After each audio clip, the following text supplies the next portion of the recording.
Course world के नाजरीन अस्सलाम वालेकुम। एक पहाड़ी सिलसिले के ऊपर रनवे बना हुआ था।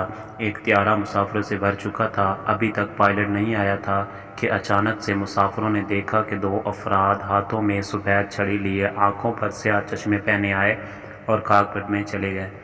मुसाफिरों में चहमगोइयाँ शुरू हुई कि पायलट तो दोनों नाबीना हैं।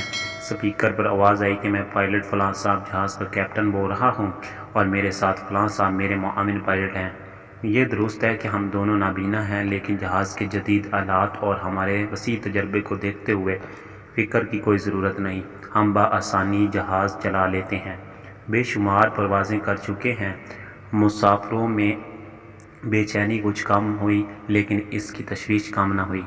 खैर, इंजन स्टार्ट हुआ। जहाज़ ने रनवे पर दौड़ना शुरू किया। दोनों इतराफ़ में खाइयाँ थी। मुसाफिर सांस रोक कर बैठे हुए थे। जहाज़ दौड़ता गया। सामने भी खाई थी, लेकिन जहाज़ दौड़ रहा था। खाई के बिल्कुल करीब जाकर मुसाफिरों की चीखें निकल गईं कि जहाज़ ने फ्लाइंग गियर लगाया और हवा में बुलंद हो गया।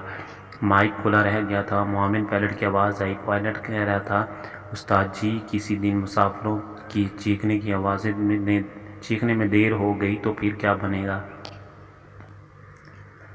एक बेगम साहिबा गर्मियों की छुट्टियों में बच्चों को लेकर मायके चली गईं और रोज़ शाम को फ़ोन करके शौहर से पूछती, कहाँ हैं आप। वो साहब जवाब देते, घर पर हूँ, मैंने कौन सी दूसरी के पास जाना है। बेगम कहती, घर का जूसर चला कर दिखाएं। शौहर उठकर जूसर चला देता। घर पर घर गुर गुर गुर। एक शाम बेगम साहिबा बगैर बताए घर वापस आ गई। दरवाजे पर ताला लगा था। पड़ोसन से पूछा, ये कब निकलते हैं, कब आते हैं, कुछ पता है। पड़ोसन ने कहा, रोज़ सुबह जूसर लेकर निकलते हैं, कब आते हैं ये नहीं पता। इसके बाद शौहर का जूस बन गया। दोस्तों, ये थी आज की वीडियो।